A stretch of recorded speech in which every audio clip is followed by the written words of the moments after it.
নমস্কার বন্ধুরা, আমি রয়েছি ইঞ্জিনিয়ার উজ্জ্বল রায় কাকদ্বীপ হোম ডিজাইনের পক্ষ থেকে।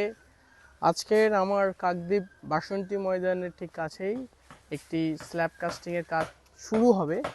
তো শুরু হওয়ার আগে কোন কোন কাজগুলো দেখে নেওয়া উচিত স্ল্যাব কাস্টিংয়ে, আপনাদের বাড়ি যখন হবে আপনারাও এই জিনিসগুলো খেয়াল রাখবেন। তো সেই জিনিসগুলো আপনাদের আজকে আমি ঘুরে দেখাবো। চলুন, আজকের এই গরমে খুব গরমও আছে, তার মধ্যেখানে আমরা চেষ্টা করছি খুব তাড়াতাড়ি সকাল সকাল স্ল্যাব কাস্টিংয়ের কাজটা শুরু করতে। তো চলুন, দেখুন প্রথমেই আমাদের সাইটে স্টোন চিপ চলে এসছে 5/8 মিক্সড, যেটা আমরা সবসময় প্রেফার করি, সেই ধরনের চলে এসছে। এবং তার সাথে চলে এসছে বালি, যেটা রানীগঞ্জের বালি, যেটা আমরা আমাদের মোটা দানা বলে থাকি, সেই ধরনের বালি।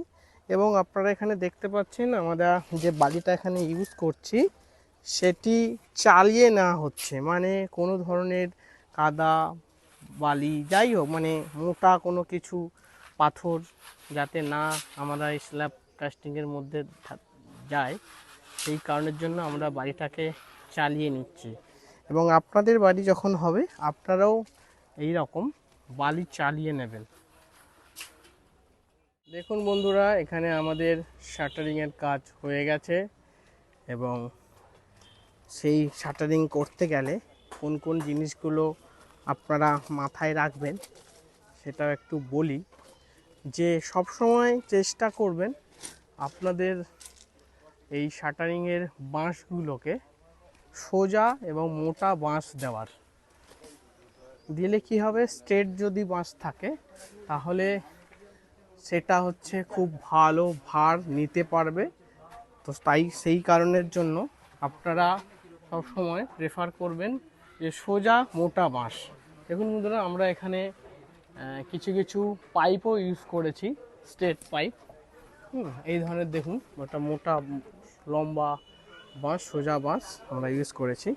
তো আপনারা চেষ্টা করবেন এই ধরনের মোটা বাঁশ ইউজ করার এবং সোজা সোজা বাঁশ যেন থাকে, বাঁকা টেরা বাঁশ যেন না থাকে। আর এরকম পাইপ থাকলে তো খুবই ভালো। বন্ধুরা, আমরা এখানে স্টেয়ারকেসে কেমন ধরনের রডের কাজ করেছি দেখুন। এখান থেকে আমরা ক্র্যাঙ্কের দিয়েছি, উঠিয়েছি দেখুন। এবং এটা হচ্ছে মিডিলে 10-এর রড এবং 8-এর রড ইউজ করেছি সিঙ্গেল। এবং তারপরে ঠিক ওপরের দিকেই আবার বিমে এটা কিভাবে কাঁচির মতন কাজ করছে, মানে যেটা বলতে গেলে স্ল্যাব থেকে যেটা যাচ্ছে কিংবা স্টেয়ার থেকে যেটা উপরে উঠছে বটমেরটা, সেটা আসছে টপে, স্ল্যাবের টপে, আর যেটা টপে আছে সেটা আসছে বটমে। এটা হচ্ছে সিঁড়ির রড মাথার ঢালাই হচ্ছে। এবং এখানে রডের কাজ হয়েছে L/3-তে, ক্র্যাঙ্ক জালি হিসেবে ইউজ করা হয়েছে। দেখুন একদম ক্লিন, খুব সুন্দরভাবে এই কাজটি করেছে। এভাবে আমরা কাজ করেছি। এখানে আমরা চেয়ার প্রোভাইড করেছি এবং আমরা এখানে যে বিম, সেখানে 6টা করে 16 ইউজ করেছি। এটা 250-300 বিম রয়েছে, রুফ বিম, যেখানে এক্সট্রা টপে L/3-তে দেওয়া হয়েছে। আর বটমের থ্রু দিয়ে, বটমে 3টে করে 16 রয়েছে, আর হচ্ছে ওপরে টপে 2টো করে 16 থ্রু, আর একটা মিডিলে যেটা এক্সট্রা টপে দেওয়া হয়েছে L/3-তে করে। দেখুন এখানে আমরা চেয়ার প্রোভাইড করেছি।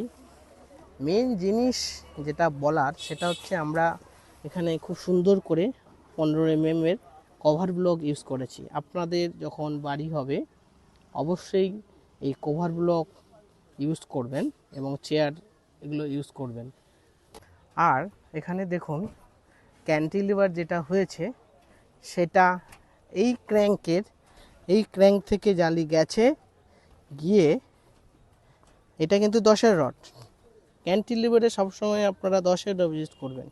এবং এইভাবে বেন্ড হয়েছে, দেখুন কীভাবে বেন্ড হয়েছে, এইভাবে বেন্ড হয়ে সেটা আবার চলে গেছে বটমে। ঠিক আছে, তো আপনারা যখন বাড়ি করবেন এই জিনিসগুলোকে একটু খেয়াল রাখবেন। টাইস, ল্যাটারাল টাইস যেটা কলমে আমরা ইউজ করেছি, অনেক জায়গায় দেখবেন কোনো ল্যাটারাল টাইস বলুন রিং বলুন ইউজ করে না, সেটা কিন্তু আপনারা ইউজ করবেন। দেখুন আমরা কিভাবে টোটাল স্ল্যাব কাস্টিংয়ের ঠিক আগেই আমরা ধুয়ে নিচ্ছি। অনেকের মনে হতে পারে এবার কি হলো হঠাৎ এরকম জল দিয়ে কি হচ্ছে। একদম বন্ধুরা, আপনারা যখন বাড়ি করবেন স্ল্যাব কাস্টিংয়ের ঠিক আগেই টোটাল স্ল্যাবটা একদম ধুয়ে নেবেন, কারণ এখানে বিভিন্ন ধরনের আপনাকে দেখাই ডাস্ট রয়েছে। শাটারিংয়ের কাজ করতে গিয়ে, বিভিন্ন রকম কাজ করতে গিয়ে মিস্ত্রি ভাইরা চলাচল